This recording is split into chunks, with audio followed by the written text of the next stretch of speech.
Good afternoon, members of the public and members of this council. Welcome and thank you for joining today's National Women's Business Council public meeting. My name is Tanae Dolphin and I serve as the executive director and as the designated federal officer of this dedicated, all volunteer, woman-led council. I now call this public meeting to order. Happy National Small Business Week. Women business owners have continued to demonstrate that they are resilient. They have triumphed over adversity before and are doing that once again. NWBC continues to ask the hard questions, to spearhead the research, and share impactful policy and programmatic recommendations that help make the entrepreneurial journey more inclusive and equitable. As our country positions itself for the comeback, women business owners will continue to be at the forefront of building back a better tomorrow for all. In early January, the council released the 2021 annual report. This report provided a summary of the council's digital and social media engagement, featured an overview of NWBC's partnership with the U.S. Census Bureau, highlighting custom tabulations on women-owned employer and non-employer firms, and most importantly, presented an actionable body of policy recommendations on the NWBC's priority, which include access to capital and opportunity, rural women's entrepreneurship, and women in STEM. On February 4th, the National Women's Business Council, together with NASDAQ Entrepreneurial Center, convened women business owners, government officials, resource partners, and other key stakeholders to address the ongoing challenges that BIPOC women entrepreneurs and founders continue to face when attempting to access equitable financing opportunities to fund new or growing businesses. Both the annual report and key takeaways from the roundtable can be found on our website, www.nwbc.gov. In March, the council remained busy and engaged, participating in the inaugural SBA Women's Summit. If you missed it, I encourage all the entrepreneurs on this call to visit the SBA website to gain access to valuable information. The council has also been in transition, and today we are excited to introduce 3 new council members to join NWBC. Jamie Glochet, who's the co-director of Native Women Lead, Roberta McCullough, who's the chair of the board of the Association of Women's Business Centers and senior vice president of the National Institute of Minority Economic Development, and Dr. Shakina Williams, executive director for the Center for Women's Entrepreneurial Leadership at Babson College. Welcome to NWBC. My role as executive director and DFO is to serve the council and to serve as a liaison between the council and the SBA. Notably, there are about 1,000 advisory committees with more than 60,000 members that advise the president and the executive branch on a myriad of issues as private citizens. Similarly, the nonpartisan Federal Advisory Council housed within the U.S. Small Business Administration provides advice and counsel to the President, Congress, and SBA Administrator on issues of importance to women business owners and entrepreneurs. As you all know, today's meeting is public. It was appropriately noticed in the Federal Register. Please also note that copies of all meeting materials and public comments received prior to this meeting here today will be made available for public inspection. We also prepare minutes of today's meeting and make them available to the public within 90 calendar days. The minutes of our prior public meetings are also available on our website. The purpose of today's meeting is to hear directly from women's business organizations and experts in the field on what the biggest issues of importance are for women entrepreneurs. Our council members take this guidance along with the feedback provided by members of the public and use it to inform and shape policy recommendations for this fiscal year. We have scheduled time to provide brief comments from the public. Due to technical capabilities, we will be reading some of the public comments that were submitted prior to today's meeting. We will also be monitoring the Q&A section in this Zoom. With that, I will now take roll. I will ask all council members to please respond by voice, and you can also turn on your cameras. Rebecca Hamilton, Maria Rios,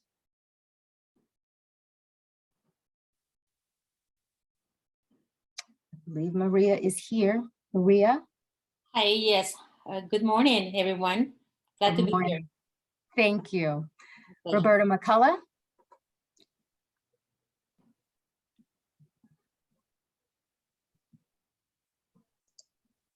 I am here. Awesome. Jamie Glochet? Present, thank you. And Dr. Shakina Williams. I do believe that Dr. Williams will be joining us later, but a quorum has been established. Now we will transition from this meeting's administrative task and pivot to hearing from our national experts.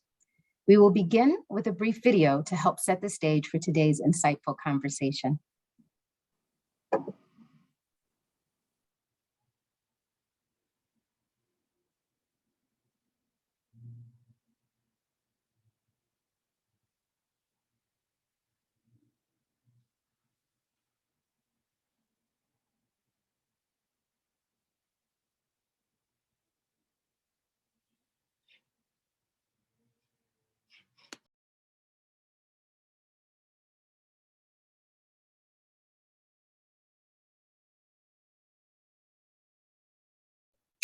The video is short. We're going to go ahead and let it play, even though the sound is down.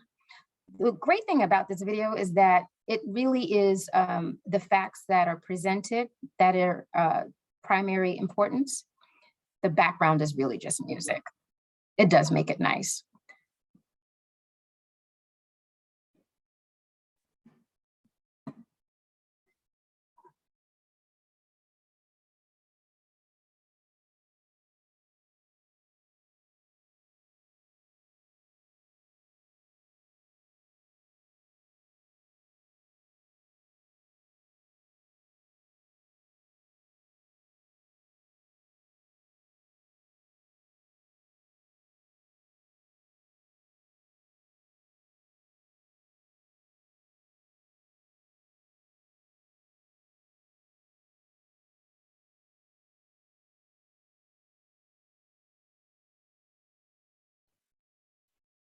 Thank you.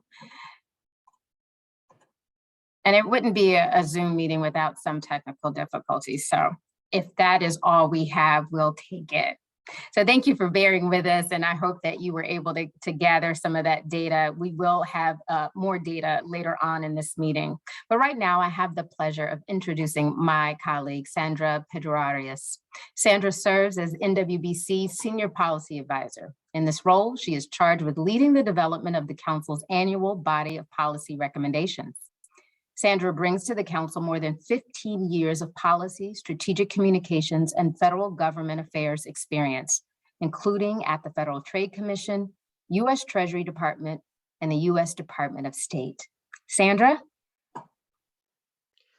Thanks so much, Tanae, and good afternoon, everyone. It's such a distinct privilege and pleasure to introduce our three guest speakers today. Highly respected thought leaders and passionate, effective advocates for women founders and small business owners across the country who really need no introduction, especially in the arena of women's business enterprise.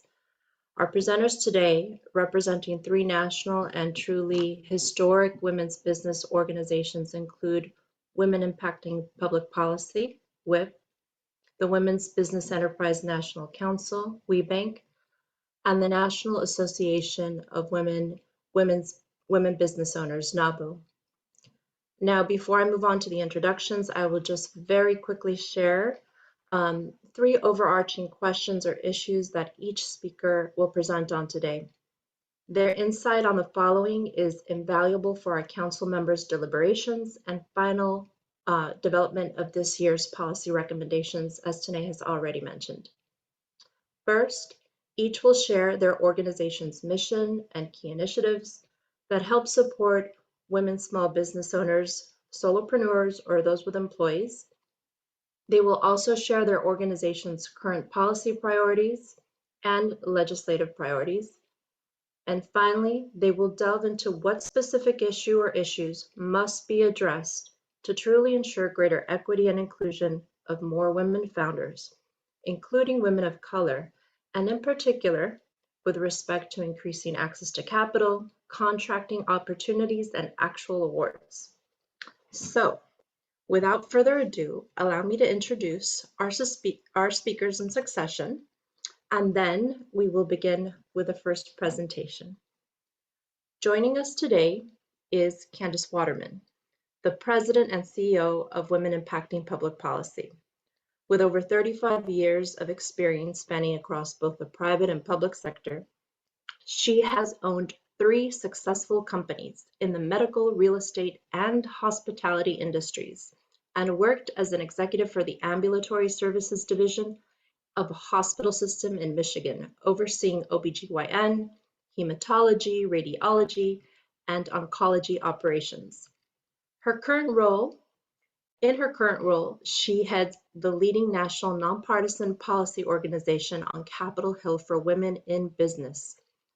Serving as the voice for the over 12 million women-owned companies in the US, Candace works in a bipartisan manner with lawmakers to impact and influence policy that provides economic equity, equality, procurement inclusion, access to capital, and access to the global marketplace. Prior to joining WIP, Candace served as the Vice President and Chief of Staff for the Women's Business Enterprise National Council, WeBank, the nation's leading third-party certifier of women's business enterprises, WBEs, and women-owned small businesses, WASBs. During her tenure at WeBank, she was responsible for effective operational management of all WeBank core processes and specifically served as the subject matter expert globally for the WeBank, WBE, and WASB certification programs. Additionally, she worked to achieve acceptance of WeBank certification by government entities across the US and assisted in driving initiatives and policies which affect international certification. Currently serving as a US delegate of the W20, Candace is recognized as a global thought leader and subject matter expert in business and policy. Her commitment to diversity, equity, equality, inclusion, and operational excellence has earned her numerous awards and recognition, including being named a WBE Hall of Fame recipient and the 2019 Top Executives in Diversity. We are also joined today by Pamela, Pam Prince Eason, President and CEO of the Women's Business Enterprise National Council, a role she assumed in 2011. She previously served as Vice President of Worldwide Procurement for Pfizer Inc. and held various leadership positions at Texas Instruments, GSE Systems, and Warner Lambert, and was also co-owner of RMR Associates. Pam previously served 2 3-year terms on NWBC. Her experience as a corporate executive and women business owner honed her expertise in supplier diversity, strategic leadership, and management best practices. Additionally, her dedication to women's business leadership illustrates her commitment to advance women's excellence and opportunity. She has been a strong supporter of the Institute of Supply Management, We Connect International, the United States Chamber of Commerce, the United States Hispanic Chamber of Commerce, the National Gay and Lesbian Chamber of Commerce, and the National Minority Supplier Development Council. Pam also serves on various advisory committees, including Ernst & Young's Entrepreneurial Winning Women Program, the Dell Women's Entrepreneur Network, Walmart's Women-Owned Business Advisory Council, Shell Diversity and Inclusion Collaboration Partners, MGM Resorts International Diversity Advisory Board, and the Coca-Cola Company's 5x20 initiative. Pam holds a bachelor's degree in accounting from East Tennessee State University and graduated magna cum laude from Johns Hopkins University with a master's degree in international business and finance. She received ISM's Certified Professional in Supply Management designation in 2008, was included in the Moves magazine Power Women in 2010, and received the Women's Business Enterprise Hall of Fame Executive Leadership Award in 2012. She is a well-sought-out subject matter expert, providing interviews on diversity, inclusion, and capacity building of small business, and is passionate about women's advancement. And now, last but not least, we are also joined today by Karen Bennetts, who currently serves as chair-elect of the National Board of Directors for the National Association of Women Business Owners, NABO. She is also past president of the NABO Charlotte chapter and past chair of the National President's Assembly Steering Committee.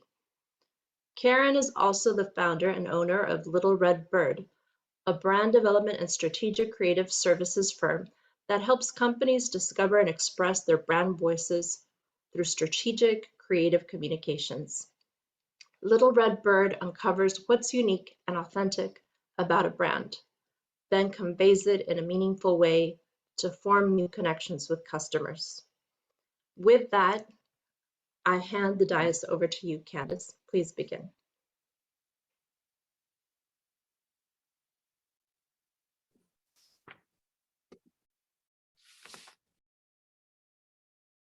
Hello and good morning or good afternoon to you, depending upon where you are joining us from. I'd like to say a big thank you to Tanae for her leadership and her incredible team for putting this amazing meeting together for us today. Also, hello to the fellow council members, esteemed guests, and of course, our speakers. I am excited to be here with you today. Next slide, please.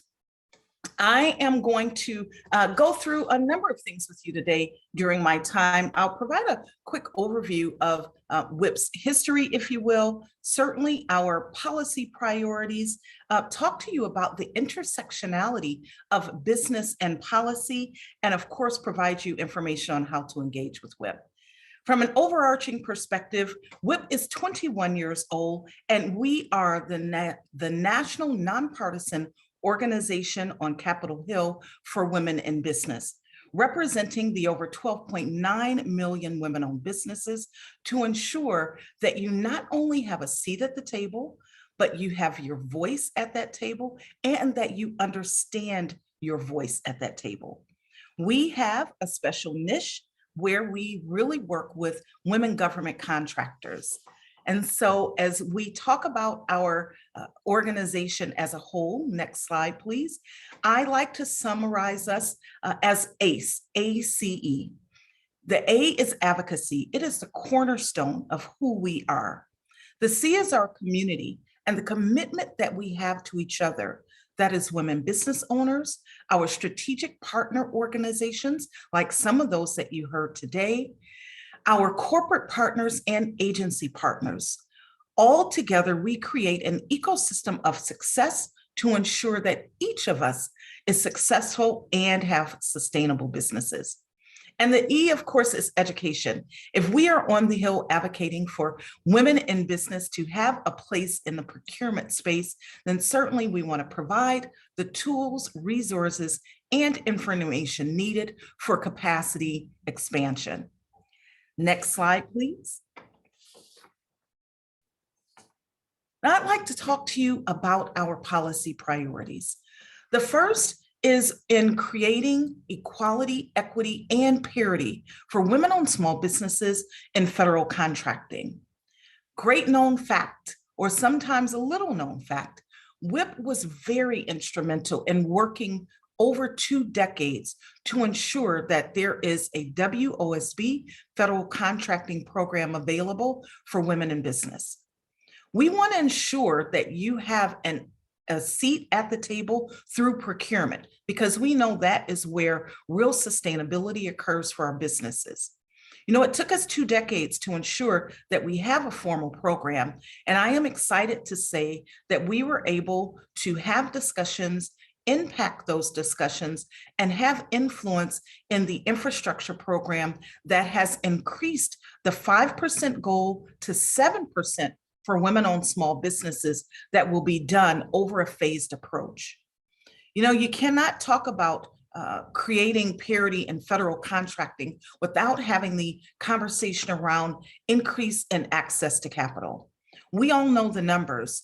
Tanae has provided those to us earlier. We only receive as women 4% of the funds available from access to capital perspective. We know that access to capital is not just our gateway to starting businesses, but certainly to growing our businesses. So when we talk about the two biggest challenges that will not go away, the ones that we have to ensure that we're advocating for daily, it would definitely be access to capital, which is our bridge, and definitely a need for us as women business owners, but certainly access to contracts to ensure that sustainability. As we're talking about policy for women in business, certainly we have to think through rethinking the workplace development. Now, under here, this is, as I say, where our tentacles take place.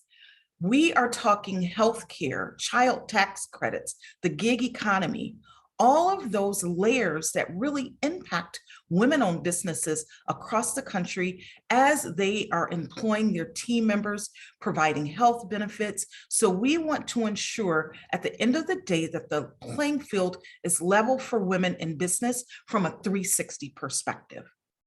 The next policy priority that is very important to us is broadband access and affordability. And certainly as we talk through the infrastructure improvements, that women have an opportunity for those procurement spaces that are going to occur.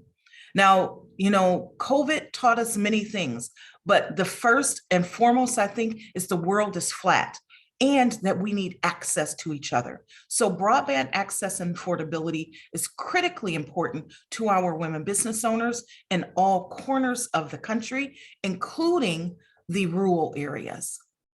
Last for our policy priorities is demystifying global economics. We know that supply chain is a hot topic. It is not just a hot topic, it is a disruptor right now that is going on. So we have to be abreast of what is going on from a supply chain perspective. We have to look at those policies that are impeding us in many ways. Along with that would be tariffs and certainly compliance. So we work very hard to ensure, again, that any policy that can impact the business for women businesses, that we keep our fingers on the pulse of that. There, of course, are other policies that initiatives that come up that we want to keep our finger on the pulse of, and we do just that. But these 5 really encapsulate our focus for 2022. Next slide, please. Now, as we talk about policy and business, it's important for you as a business owner to understand the true intersectionality. You know, I once had someone tell me when I first started here that if you don't like policy, you shouldn't be in business.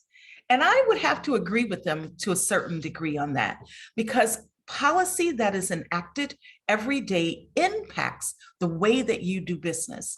Everything from the amount of sales taxes that you pay to the way that you are providing benefits to your employees, it really is critically important. So I have 2 spaces that I want you to be intentionally focused on your success as you play these dual roles in your business. First is your business itself. And I know that you're going to hear much more about this from my amazing colleague and friend, Pamela Eason, when she speaks just after I am done. But it is to know your business and your industry unlike any other. And certainly understand and know the WOSB federal contracting program. That is your gateway to having sole source opportunities, to having set-asides for contracting opportunities. So really understand that. And if you don't, certainly you want to interact with WIP and with WeBank so that you can understand that. It is critical to understanding your industry so that you know where you fit in. Are you able to do direct work with your corporations or the federal government, or should that be indirect where you seek out a tier 2 opportunity? Other is capture public and private sector opportunities. There are ebbs and flows in businesses, and there's certainly ebbs and flows with public and private sector opportunities. Typically, when one is ebbing, the other may flow and vice versa, but it helps you to recession-proof your business. So look to capture business on both sides, if you will. The other is to consider joint ventures and strategic alliances. You know, there are a lot of opportunities when we join forces with others to ensure that then we have the capability to go after contracts. So women typically don't think about joint ventures and strategic alliances as a gateway, if you will, to growth, but I challenge you to do just that. The next is to develop relationships. People do business with people they know. Develop relationships with those contracting officers. Develop relationships with your procurement professionals and sourcing professionals on the corporation side. And certainly build relationships with your fellow women business owners. We have to do business with each other as well as doing business with corporations and agencies. And last on this, I will say follow up, follow up, follow up. It is statistically shown that as we collect business cards when we're networking, only 15% of the people actually follow up. So I want you to be part of that 15%. When you collect that business card, do so intentionally and then follow up with, as I say, pleasant persistence. Now, we know our business, right? We're going to know that business inside and out. And now we have to talk about policy, because this is where sustainable change occurs for businesses across the country. And with advocacy, you want to understand the power of your voice in the advocacy conversation. I hear so many people say, oh, I'm just one voice. But can you imagine if, oh, just one voice is multiplied by millions and the impact that we will have together? And that is what you have here with the WIP network. Understand the power of your voice. Understand the influence of that voice. The next is to know your policymakers in your area. That is where your business is located and where you live. But since we're talking about business, I'm going to focus there. In your place of business, each of you, I should be able to ask you, who is the policymaker? What is their platform? What's important to them? How do they feel about business? How do they feel about business taxation? How do they feel about business opportunities? You should know those things, because that, again, is where sustainable change happens.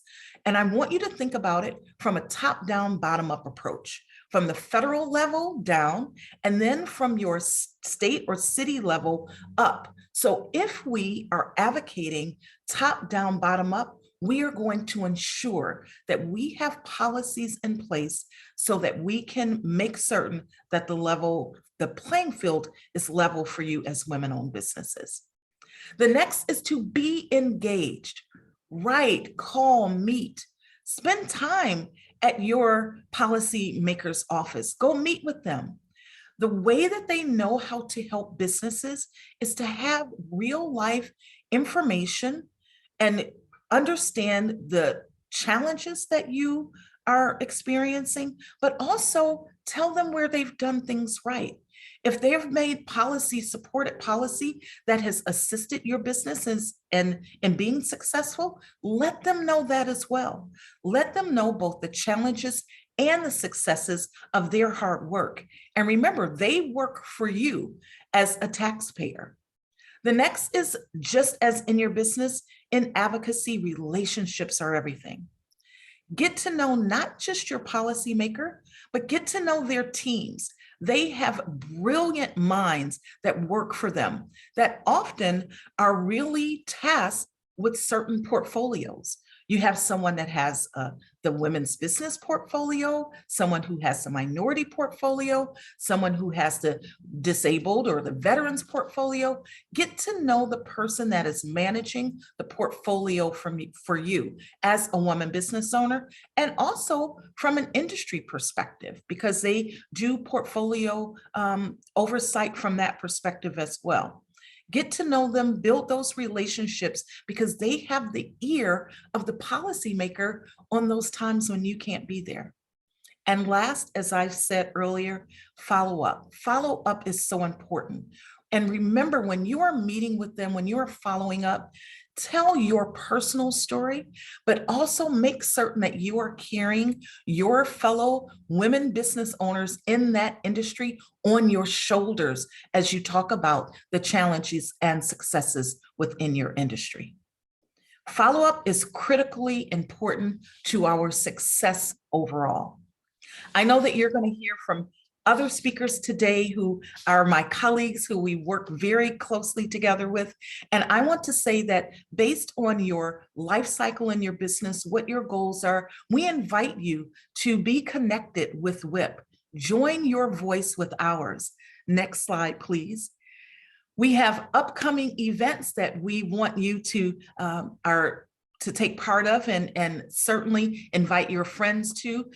Each month we hold policy and advocacy news webinars so that you can understand up to the minute what is going on from a policy perspective. We are a nonpartisan organization, and yes, we have friends on both sides of the aisle, and they are committed to your success as a business owner. We also have community connections and engage her networking for you to get to know each other. We're still coming out of our COVID homes, if you will, and finally interacting with each other. But for those who do not want to travel at this time or can't, we are holding those both virtually and in person so that you can network with each other. We have Challenge Her. Maybe some of you have heard about the Challenge Her events that we do across the country in connection with the SBA and American Express. It is your gateway to government contracting for women. And we offer an amazing array of opportunities from an education perspective. We have an online library, so you can access those afterwards as well. So I invite you to visit our website, look at our catalog, look at our events. And lastly, I know that my friend Pamela is going to talk about this next, but I want to invite you to visit our booth at the WeBank conference in Atlanta, and so that we can get to know you in person and engage with you. Next slide, please. And of course, across all social platforms, emails, please reach out to us.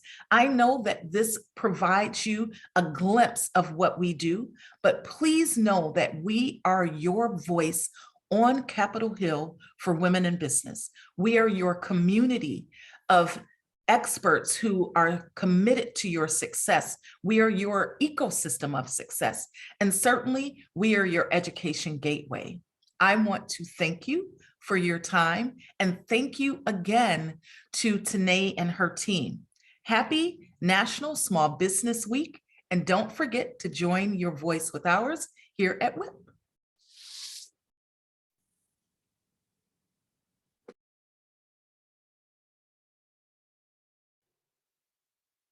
And with that, we can start with Pamela Prince Eason's presentation. Take it away, Pam. Thank you so much, Sandra.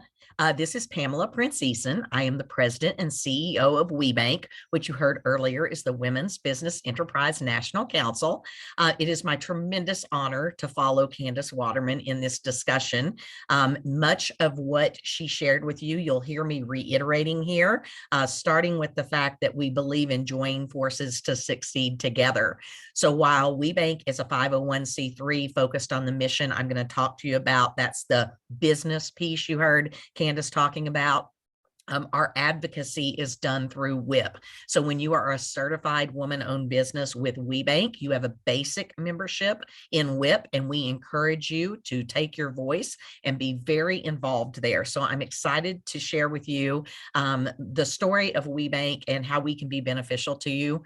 Before I do, my greetings as well for National Small Business Week, and also a tremendous thank you to all of you who serve on the National Women's Business Council, as well as to Tanae for her tremendous leadership, Sandra for her tremendous support, and the entire NWBC staff who makes our work with you so easy. So thank you very much for that.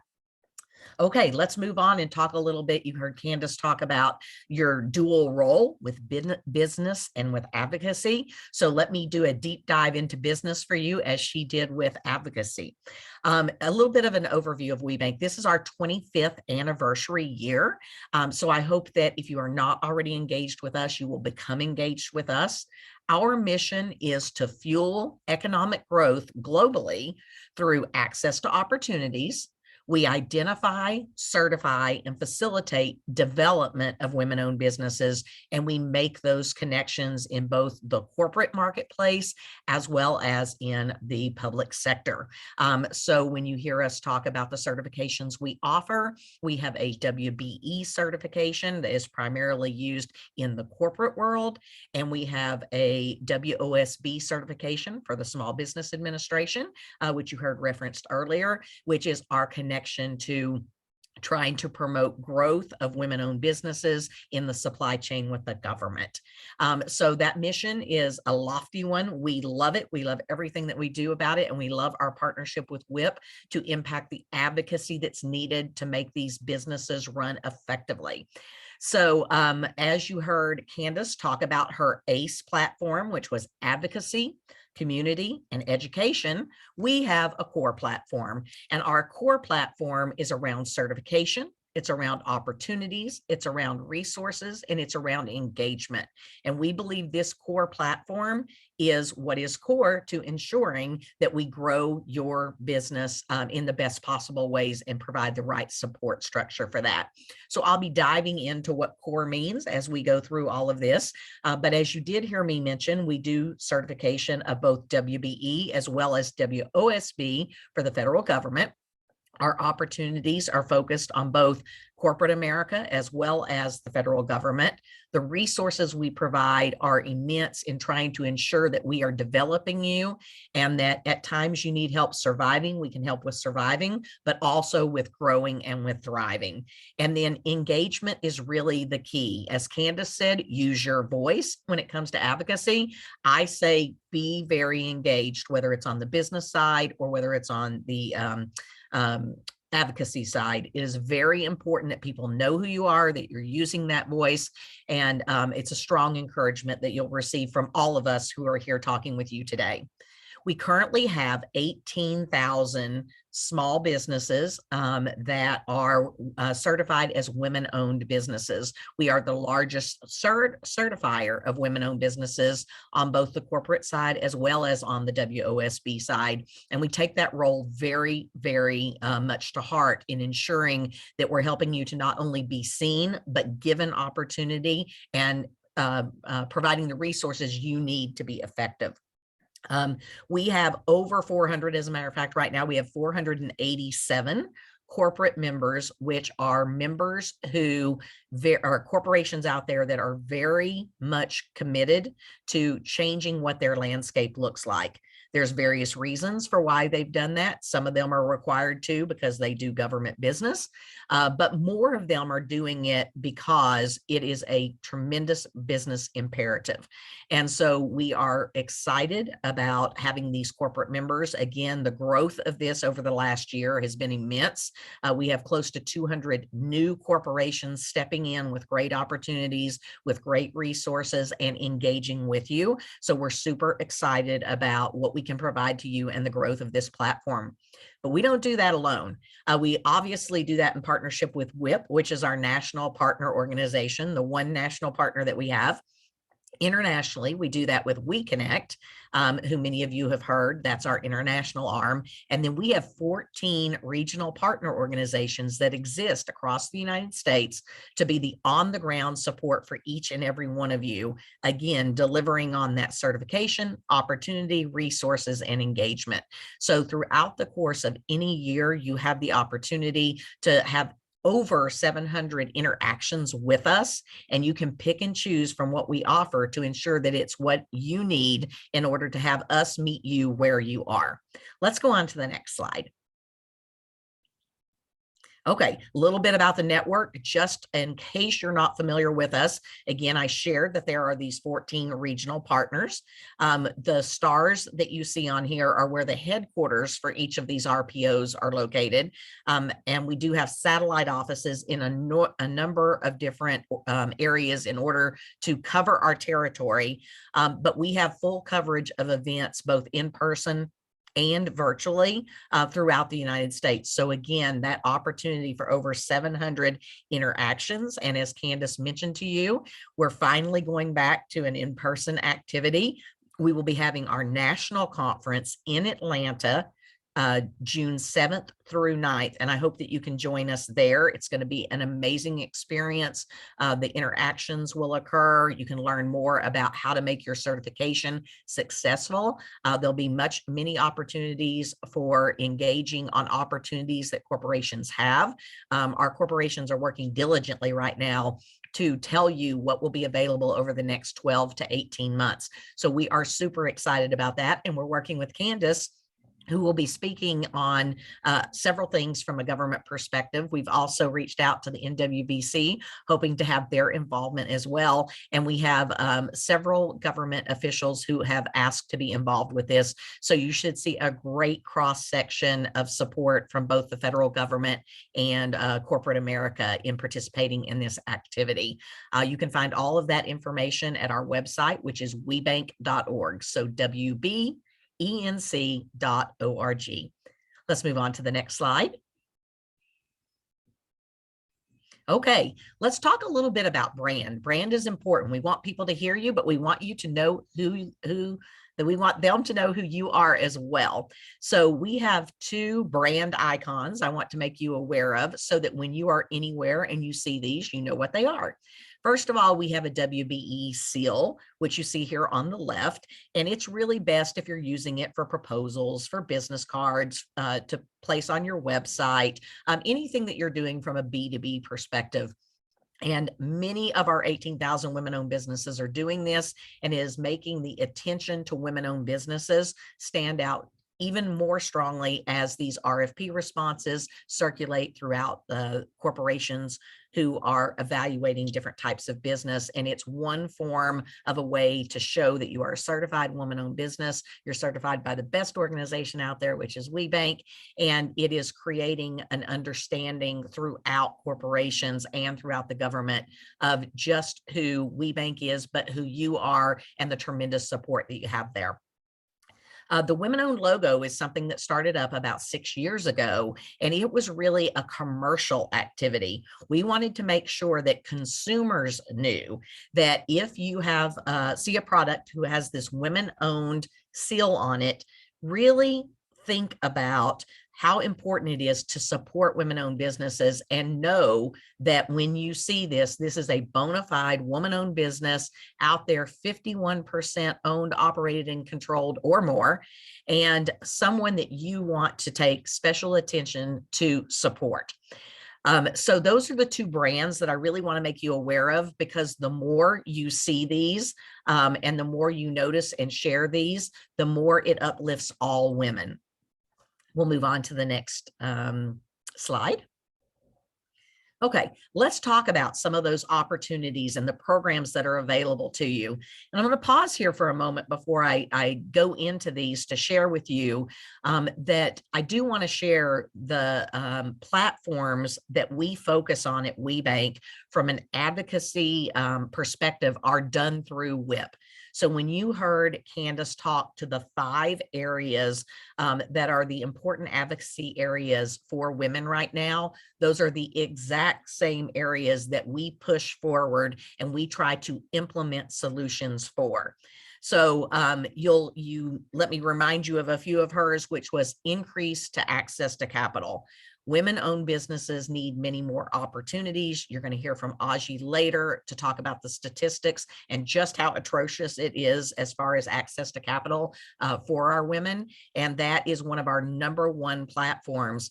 You'll see when I talk to you about what we offer here, that from the extent of being able to support access to capital from a corporate marketplace perspective, you'll see that we are trying to do that. But our advocacy is really focused around what we can do through the federal government. Again, I think it's very clear that we are always providing access to opportunities. We want access to contracts in corporate America. We want access to contracts in the government space. So again, another area that we collaborate very successfully on, and we bring that business and the advocacy together through both what you do with WeBank as well as what you do with WIP. And finally, I want to really reiterate something Candace touched on, but has become increasingly more important to us at WeBank in the last really 2 years, which is infrastructure. To the degree that you can help to support change that will provide infrastructure, and this is a very important thing to the National Women's Business Council as well.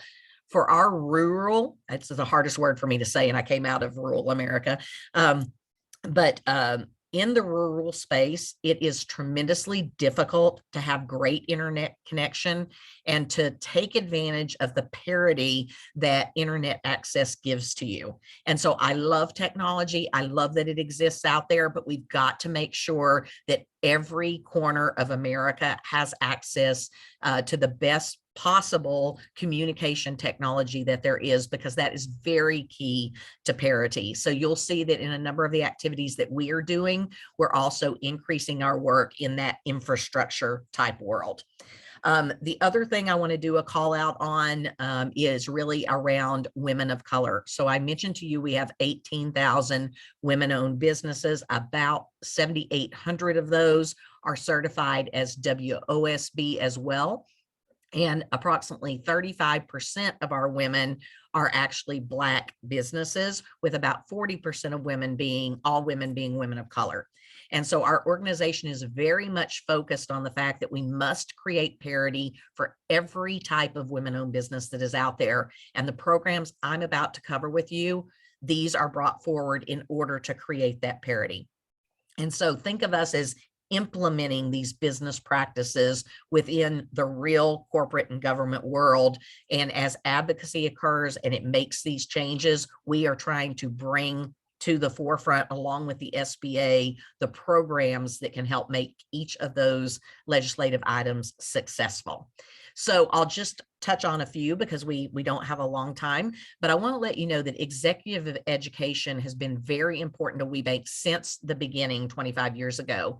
And executive education was really meant to provide to you as leaders in women's businesses the opportunity to grow your skill set in much the same way that corporate women have the opportunity to go to skill development, to go to leadership development, et cetera. So what you see in our portfolio here around executive education is a wide variety of things that are available to you. So the first one listed is our Energy Executive Program. That is very much focused on women who want to do business in energy. And we have a number of specific industry education programs that you can take advantage of through being certified by WeBank. We Ignite is a partnership with Wells Fargo, where after we help to make sure that you know how best to survive, grow, and thrive, it's an entrepreneurial operating system in which we can promote your implementation of what's required in order to help you survive, grow, and thrive. Again, I mentioned we have a variety of industry spotlights and things that help you to discover what is needed in each of these changing supply chains in each industry. I'm going to skip WeBank Lift for just a moment. That's our big thrust around access to capital. Our thriving activities that you see here, whether it's We Thrive, whether it's Thriving with Capital One, whether it's We Thrive Digital, whether it's Women in Technology, those are all virtual programs that are available to you until we can get in person to help to really ensure that you've got strength of understanding in finance, in marketing. And so we teach you tools and technology and many other things I didn't just list. We teach you tools, but we help you implement those tools. That's the big difference with us. Again, driving this to the ground to ensure that it works for you. Our networking and engagement, all of these industry groups have the opportunity to network all of our cohorts from each of our executive educations give you an opportunity to network. But additionally, we have outreach to our next gen businesses. And this is also something that NWBC does and that we help to support, which is the newest businesses starting up have unique barriers to entry and unique challenges. And so we have a very concerted effort around those next gen businesses. Our Women in Pride is through our partnership with the National Gay and Lesbian Chamber of Commerce.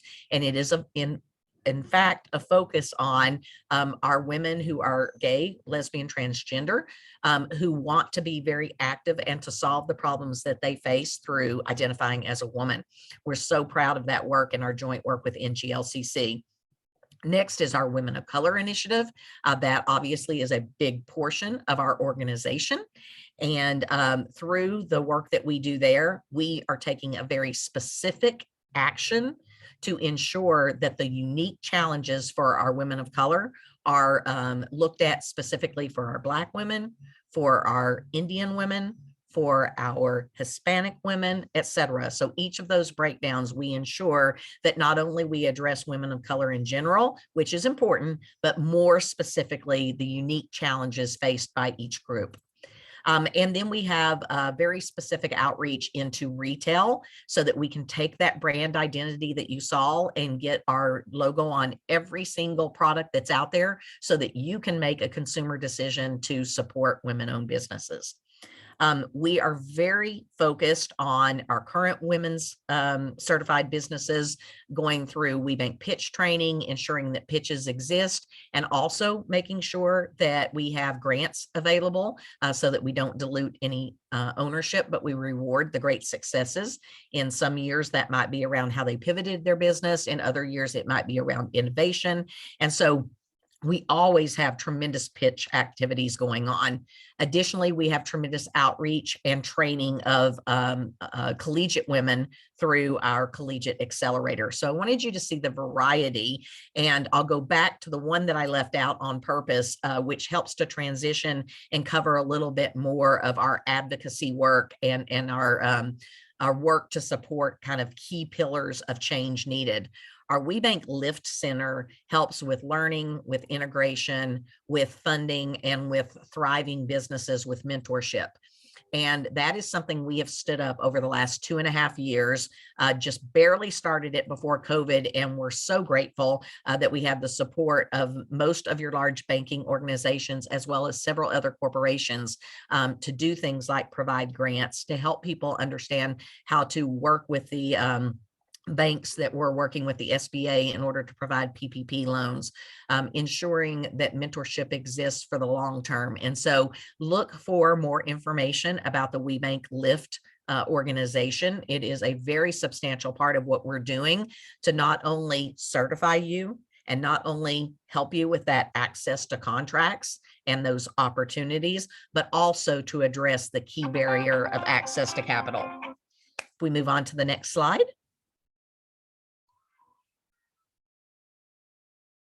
I'll just pause there and wrap up with just a few comments. Hopefully you saw how we work on business and advocacy together. Again, we are that business arm and we partner with WIP for the advocacy piece. As Candace did, I want to invite all of you to the national conference in Atlanta. I also would ask that you look at webank.org for all the opportunities that exist, not only nationally, but at your regional level.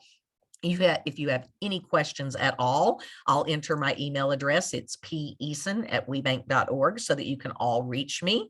And again, I would ask that you really focus on these key areas that we've discussed today to ensure that we are supporting access to capital. We're doing everything that we can to support access to contracts and the measurement of that.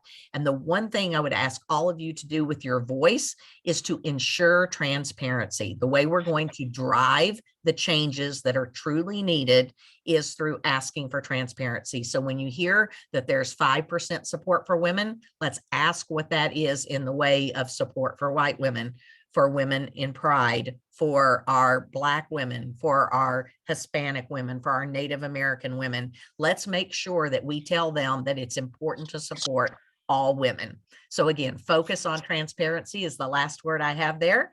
I would like to say thank you again for having me here to be with you, and to the NWBC for the tremendous work that you do, as well as my two partners, WIP and NABO. Thank you, everyone, and it was my honor to be here with you. Amazing presentations. Thank you again, Pam and Candace. And now over to you, Karen, with NABO.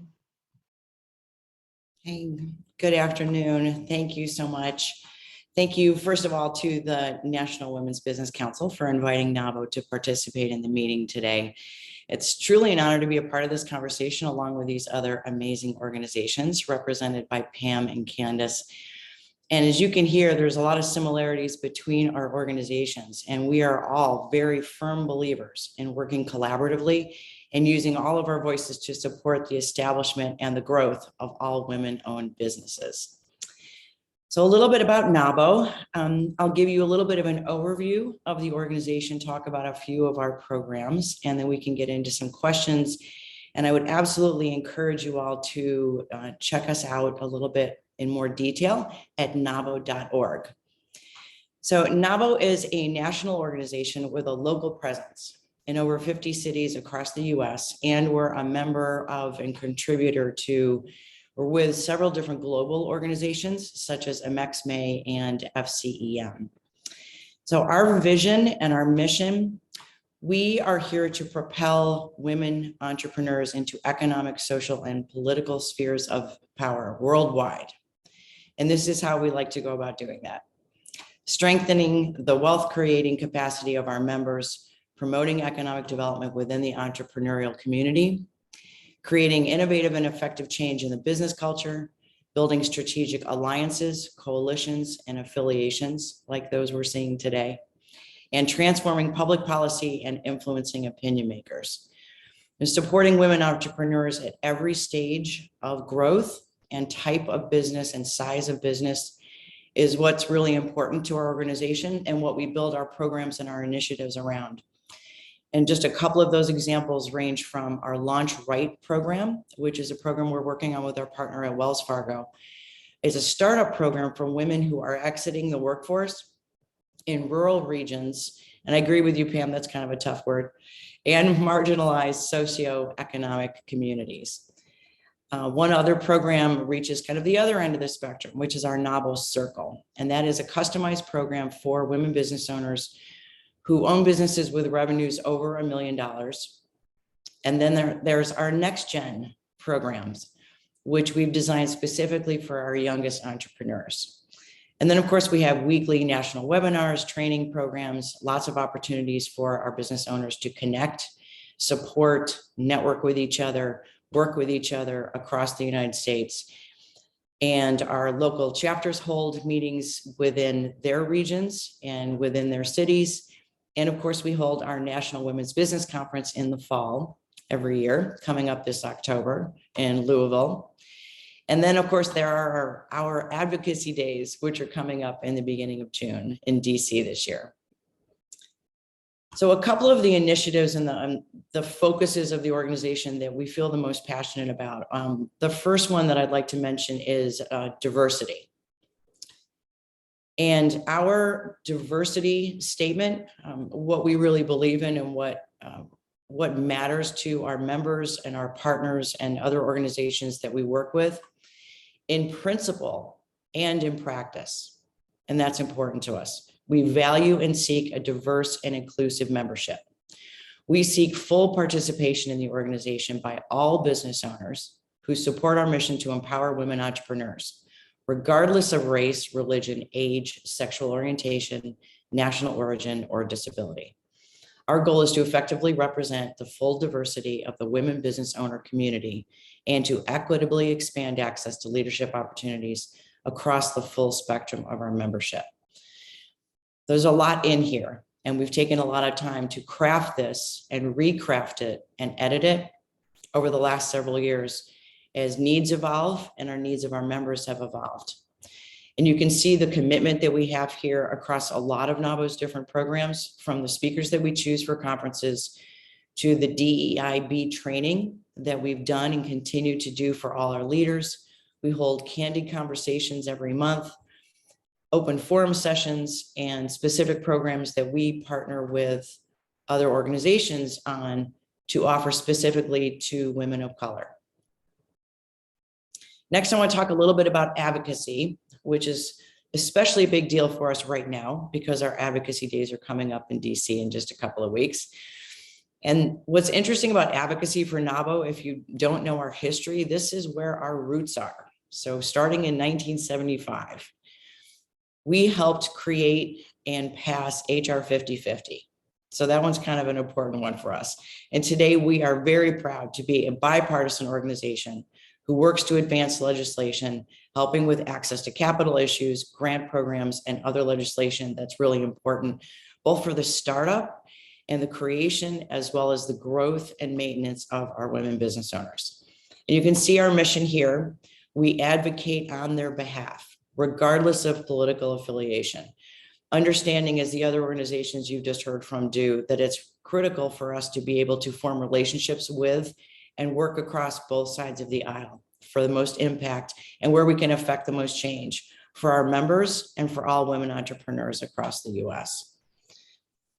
Our bipartisan approach guarantees us a seat at the table, regardless of current political trends, assuring that decision makers on both sides hear our voices. From an agenda perspective, every year our advocacy team works with legislators and others in DC to create an advocacy agenda. And that is where we focus our efforts from a legislative perspective to try to narrow down which areas of advocacy and from a legislative perspective that our members are most concerned with and where they see and believe that they can have, where we can have the biggest impact on their behalf and where we can affect the most change.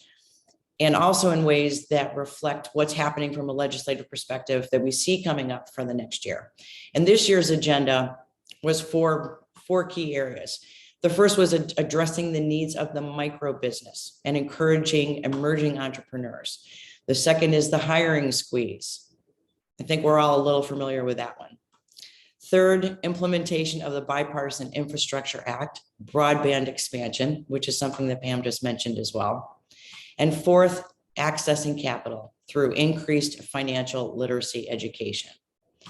So coming up for us in June in DC in a few short weeks, June 7th and 8th in Washington, our members come together with representatives from the SBA, other organizations, legislators, where we're able to take our voices, bring them to the Hill, bring them to people who need to hear from our members what's important to them, what's happening with them, what's happening with their businesses, where they need help, where legislation has been successful, what more support they really need, where we can talk to the national representatives, but we can also go meet one-on-one with our own representatives. And that's an important part as well.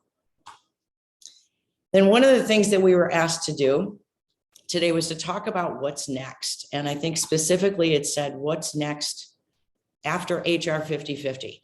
And what was interesting about that is that the day that we were asked that question, I was attending a national board meeting for NABO. And we were in the section of the meeting where we were talking about strategic planning. Where do we go from here? What's really critical for our organization to focus on? And we were specifically talking about what's next after HR 5050. And then we got this email asking for us to talk about this. So I want to talk just a little bit about where we see what's perhaps some of the more critical areas going forward that we can all focus on across all the organizations, using all of our voices to make the biggest difference. The first, from a financial perspective, women business owners need a network of financial professionals. Establishing open communication with local and national banks that are open to financing small businesses is something that we've seen that's absolutely critical. In addition, women business owners would benefit from increased opportunities to learn about the importance of investing money into their businesses to grow and scale. Education is critical here, as well as policymakers understanding that women need to be just as prepared to enter the workforce as they are to exit. In previous surveys from our members, we found 67% of NAMO members surveyed stated that they're saving for retirement, which is an impressive number. But 58% of them have not done any succession planning for their business. I admit I'm a little bit guilty of that one there, but we're working on it. We do need to educate policymakers on the pitfalls when it comes to retirement and business succession planning. Have they reviewed the importance of allowing small businesses to join together to offer retirement plans? Those are some of the kinds of questions that we ask. And third, micro business definition. This is one we feel very strongly about, and we've spent a lot of time working on this year. Congress needs to codify a definition of micro businesses within the category of small business. It can't just be one large small business category.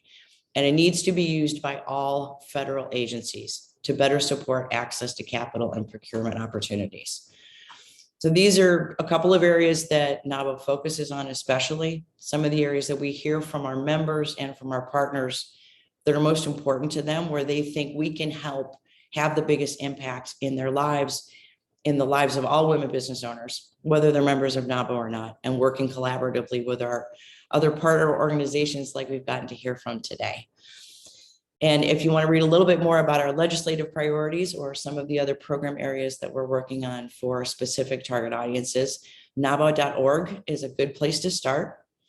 And we'll be happy to answer any questions. But thank you so much again for inviting us to join you today in this amazing group of women, all working together to try to lift each other up and make as big a difference as we can for each other. Thank you.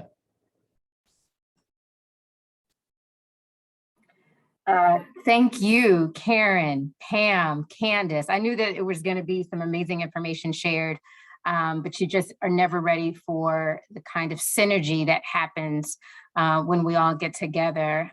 We talked about working together, not only on this call, but previously, but I know that the folks that are participating in this meeting or attending this meeting heard several themes repeated. And those are the areas that we believe that we can make the most impact if we work together. So I'm really excited about what's to come. So thank you so much. If you guys could stay on just a little bit longer, if we have time, we will take a few questions from the people that are attending today. But again, that's depending on if we have some time. So just hang on for a second. But now I want to introduce Dr. John. Dr. Ajee Fatou Jain is a research economist with the Center for Economic Studies at the U.S. Census Bureau. Prior to CES, Ajee served as an economist in the Economic Directorate. I had it while I was practicing, guys, I promise. At the Census Bureau, where she worked on the annual business survey, assisting with many parts of the survey lifecycle, including data collection, macroanalysis, and data dissemination. She also worked on the dissemination of the non-employer business statistics demographics data. Jain's primary research interests are related to creating housing and income security for low and moderate income households, business owner demographics, and consumer and housing finance. Ajee received her MA and PhD degrees in economics from the Howard University and a BA in economics from Spelman College. She's from Senegal and speaks 4 languages. I am honored to present Dr. Ajee Fatou Jain.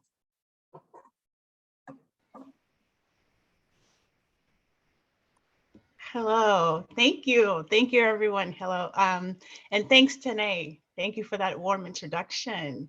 And to you, your staff, and the council for the invitation to share some of the latest statistics on women entrepreneurship. As I sat here and just was hearing from these wonderful 3 ladies who went before me, it's been amazing work that you're doing.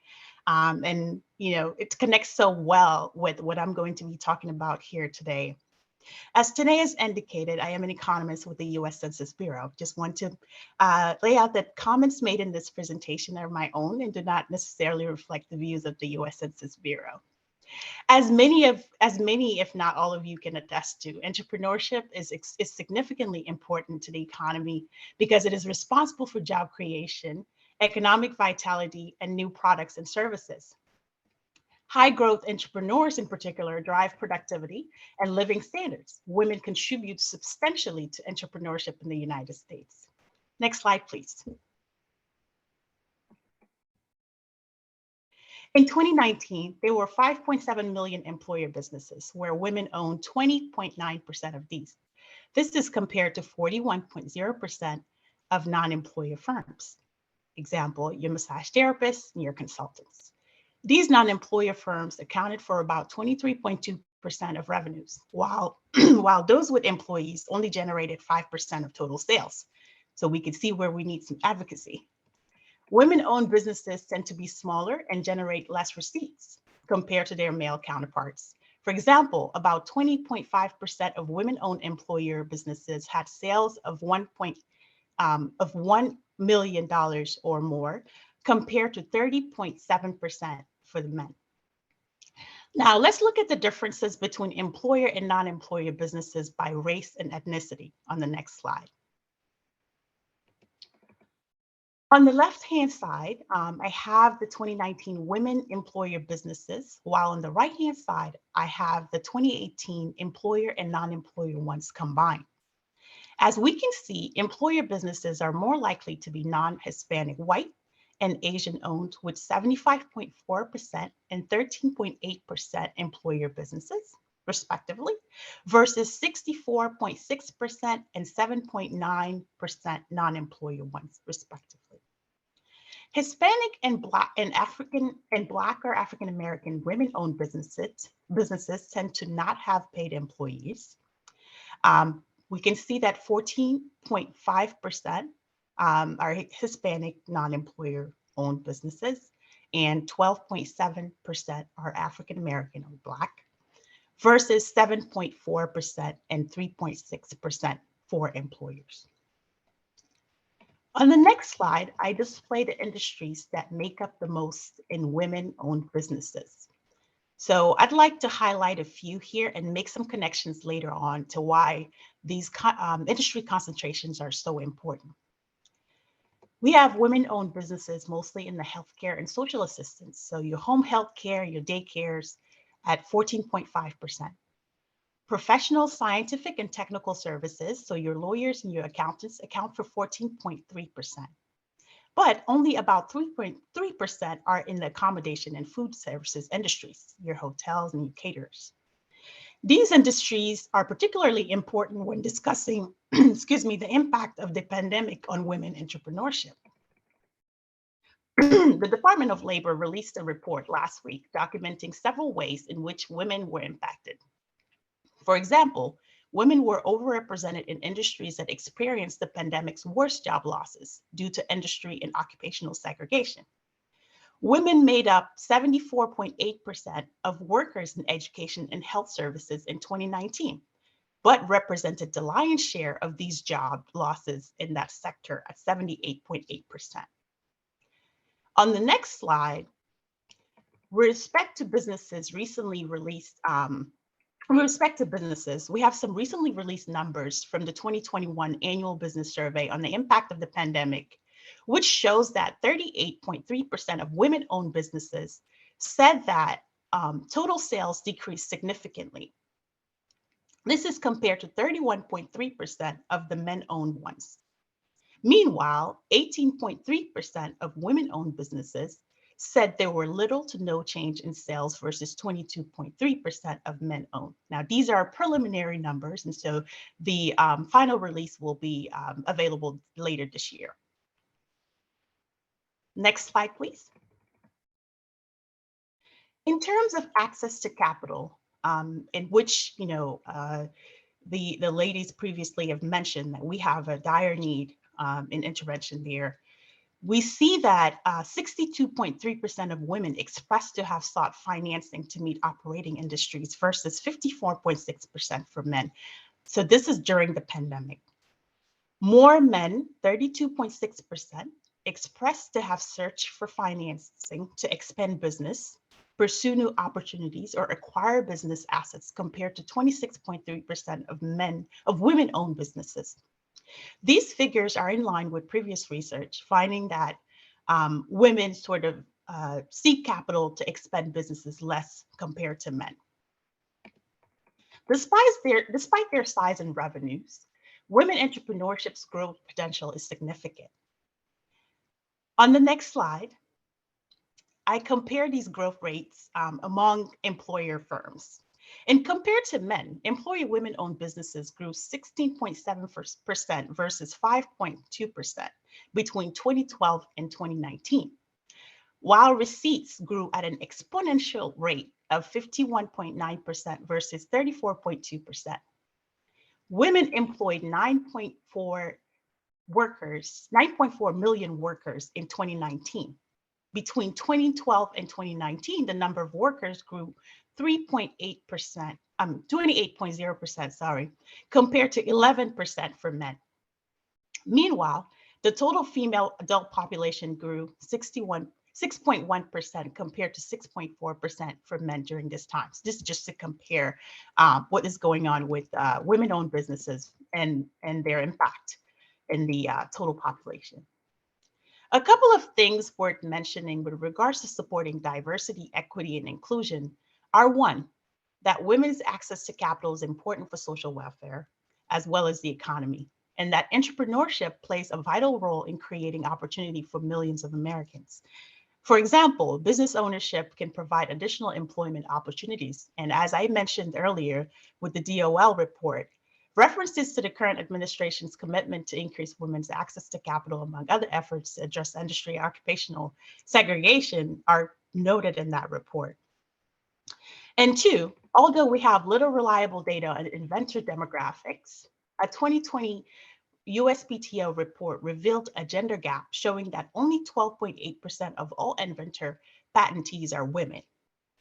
In efforts to increase representation in innovation and patenting, the US Senate reintroduced the Inventor Diversity for Economic Advancement IDEA Act in March 2021 to require the US Patent and Trademark Office, USPTO, to collect voluntarily provided information on gender, race, military or veteran status, and any other demographic category that the director determines appropriate related to each inventor listed in an application.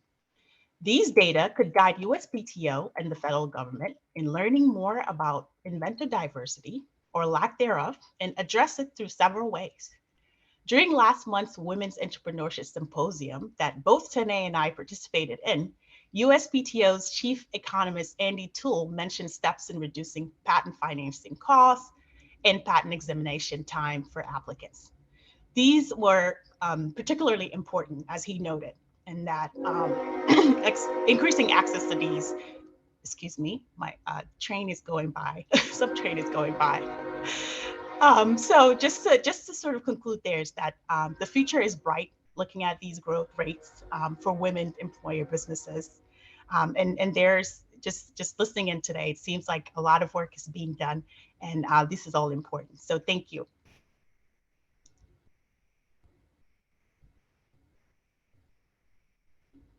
And for more information, you can contact me. That's my information on the last slide. Thank you. Thank you so much, Aji. That was amazing. The information serves as a critical framework for the council. We can't thank you enough for your presentation to this important discussion. And I'm just looking at the chat. I was kind of like, it took me a minute to come back over because, you know, folks are just really grateful for the information that you have put together and really specifically for women. So thank you so much. And with that, thank you. And with that, before we move on, if we have time for Q&A, we're going to try. But our esteemed council member and the president and CEO of Nation Waste, Maria Rios, will present today's public comments. Maria?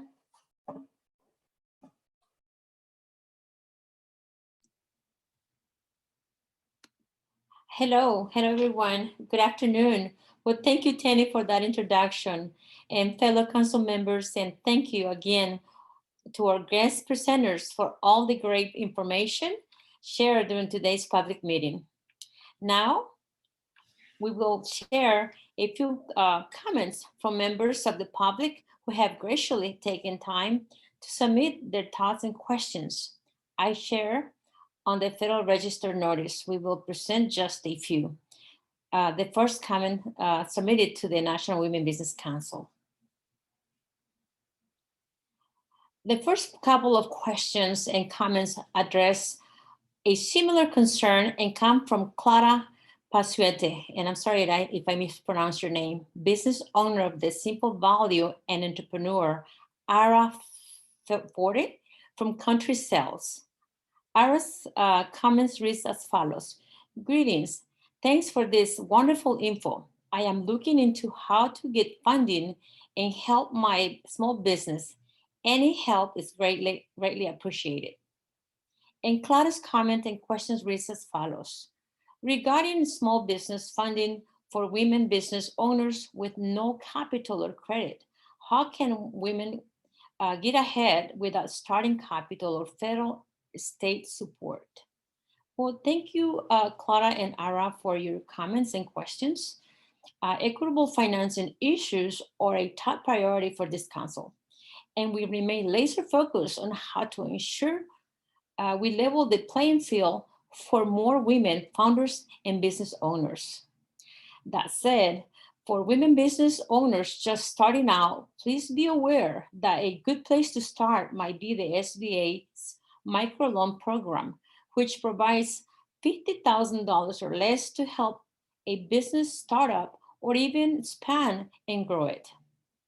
There are also other SBA loan guarantee programs, including the agency flagship 7A loan program and the 504 long-term fixed rate financing loan to help you purchase or repair real estate, equipment, machinery, or other companies' assets.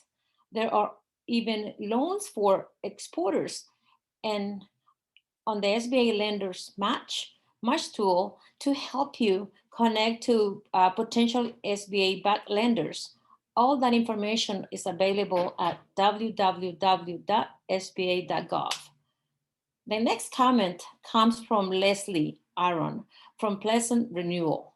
Leslie's comment reads as follows.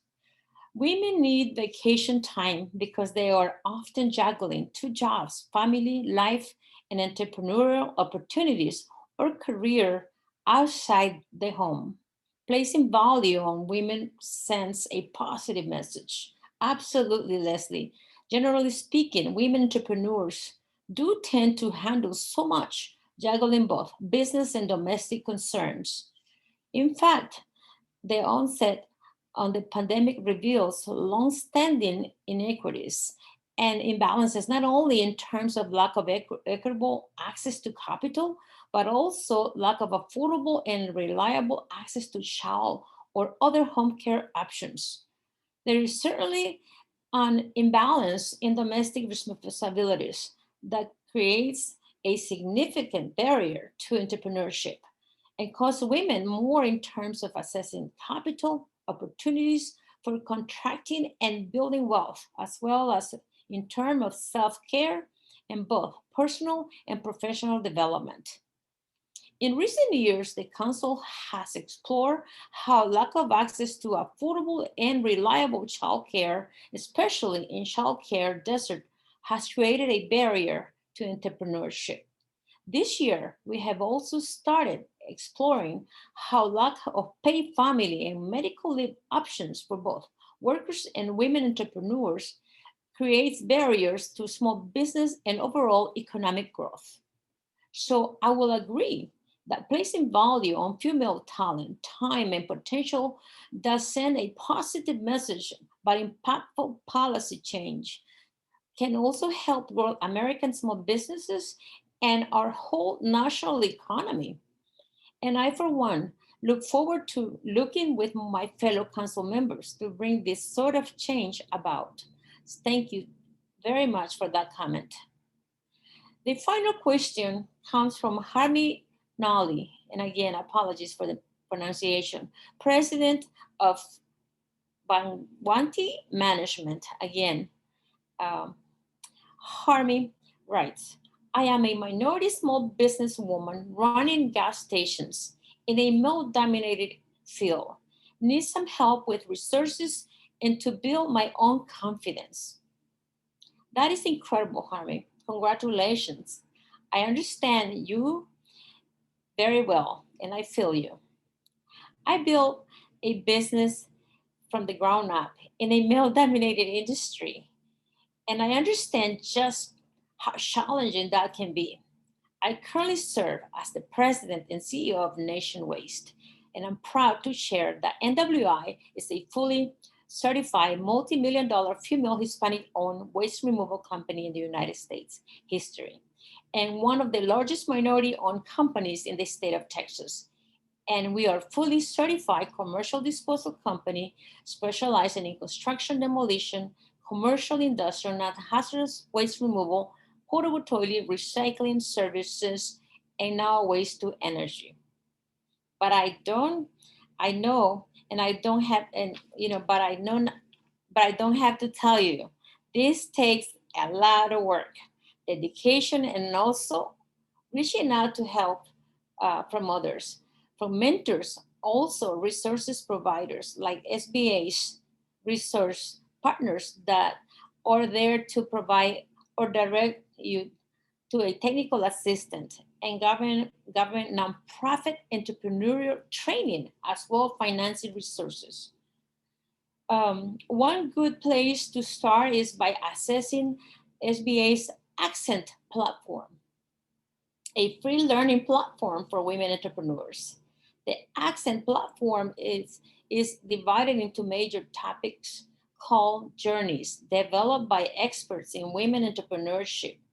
Within each journey, you will find excursions with the tools you need to master a topic, whether it is marketing, access to capital, disaster recovery, development, your business strategy, or your people. And SBA continues to add new information tailored especially to women entrepreneurs ready to grow their business. Also, SBA.gov has a resource locator page where you can just plug in your location to identify your nearest women business center or small business development center. There is now a WBC in each of the 50 states. Just click on the locator assistance tab at the top of the webpage to find a resource partner by just plugging your zip code. And finally, you've heard from some amazing presenters here today with opportunities to network, get executive and entrepreneurial training, get help certifying as a woman-owned small business, or to get connected to opportunities to raise your voice and to get involved in the conversations about how to better support women business owners across the country. I encourage you to check on WeBank, NABO, WIP platforms and resources, in addition to our own National Women Business Council.gov, NWBC.gov website. Thank you so much, Harmy, and best wishes as you continue to grow your business. And well, thank you again to all the members and to the public that have joined us this meeting and submitted comments. Now back to you, Tene, and thank you very much for this opportunity. Maria, you are such an inspiration. I am always honored to be on with you. Thank you so much for your dedication to the council and to all women business owners throughout this country. My pleasure. Thank you. So it is 2 o'clock. I think we do have time for a few questions. I'm going to ask the first question that I saw in Q&A, and team, I know that there was one in chat, but I won't be able to scroll to find it in chat, but I can do the one in Q&A. And so for our panelists, I won't direct it to any one in particular, but just simply turn your cameras on and your mic on if you'd like to answer this. So now I see 2 questions. The first question is, we're very excited about the increase in the WASB set aside percentage in federal contracts. However, We have two primary concerns or questions. One, how will the federal agencies and prime contract holders be accountable to meeting those percentages? Such a great question. And how do we address the lack of WOSB contracts in significantly underrepresented NAICS areas, primarily STEM, software, tech, and digital services? And is there one of our panelists who'd like to answer that? Hi, Tanae, it's Candace. Hi, Candace, thank you. You're welcome. I figured I'd pop one because this is certainly well within our wheelhouse and certainly policy that, you know, we advocated for on behalf of the Women-Owned Small Business Program. So I would say, first of all, the answer is yes, and we will. So yes, there has to be accountability and clear and transparent accountability. So I actually serve on the Council for Underserved Communities with the SBA, and we are actually having this particular conversation right now around putting in place compliance and accountability reporting to ensure that as this increase occurs, that we're holding the agencies and the primes accountable. Part of that reporting is not just saying, here's the number, but really having a disaggregate reporting on the numbers so we can know how many contracts were available, how many of those contracts went to the number of WOSBs and EDWOSBs that those contracts went to, and then also the dollar amount of those contracts, because we know through the infrastructure bill, we have a lot of contracts and spending on the horizon, and we want to ensure, again, equality, equity, and parity for all of our socioeconomic classes. With respect to the NAICS codes, we have advocated for years for the disparity study that takes place every 5 years. And of recent, we have been advocating that all NAICS codes, to be honest with you, truly need to be part of these programs, because if you look at any one of these NAICS codes, you can see a disparity within them, right? Based on a socioeconomic class. Now we're talking about women at this time. And so I'm clearly gonna to bring that up in those particular fields that you talked about in the STEM or STEAM, right? Science, technology, engineering, arts, and math. And so we continue to advocate on behalf of inclusion for all NAICS codes, and certainly will hold everyone accountable with respect to reporting and providing disaggregate information. You can stay tapped into WIP, where we provide you monthly updates on where we are with these conversations. We are hoping that some of it does not have to have policy change with it, because we know how long that can take, but that we are just talking about good practices and good business practice. So I hope that answered the question. If there's a follow-up to it, I put my email address in the chat, so please don't hesitate to reach out. And Candace, that was great. I'll follow along. This is Pam. Wanted to share with you that the work of the NWBC over the past 6 years and including now going forward, we are always monitoring the NAICS codes and the underserved areas, whether they be populations or whether they be areas of spend. And we're monitoring things like scorecards that exist for actual results of spending. Again, we want to force more transparency, but just wanted to let you know that's a very key role of what gets delivered by the National Women's Business Council as well.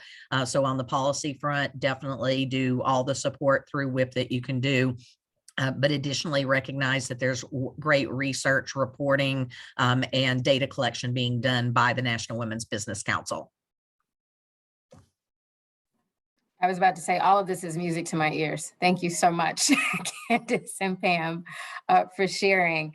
I am trying to just monitor time and the questions, but that was excellent. I will ask another question. It's over in the chat. It says, will the NWBC be engaging in research contracts with small businesses again to address topics of interest to the council?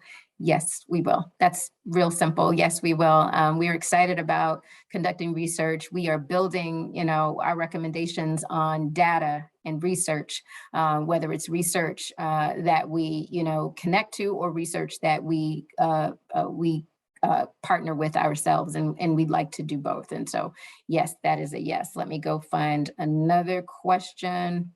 I did not read this in advance, so let's see. Great program mentoring and technical assistance is a passion. I see LED, International USA Volunteers to coach small businesses. Okay, so I think this is a statement. Thank you, Professor Pamela. I'm sorry, I'm so sorry to start, but I'm just going to say thank you, Professor. Thank you so much for sharing that information. And I believe you may have shared that in the chat as well.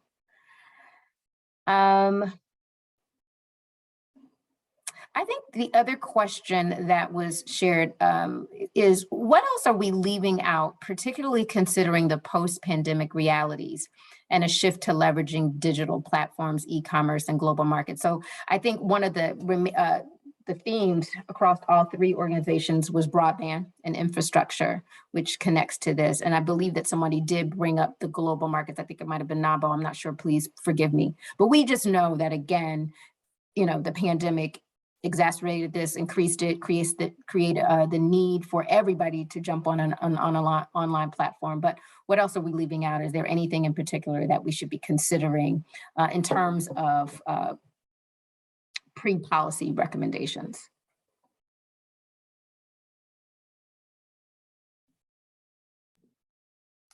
No, honestly, I think we have our fingers on the pulse of it, to your point, Tanae. And in some ways, this may be a heavy lift, but we cannot, as we say at home, stop the good fight, right?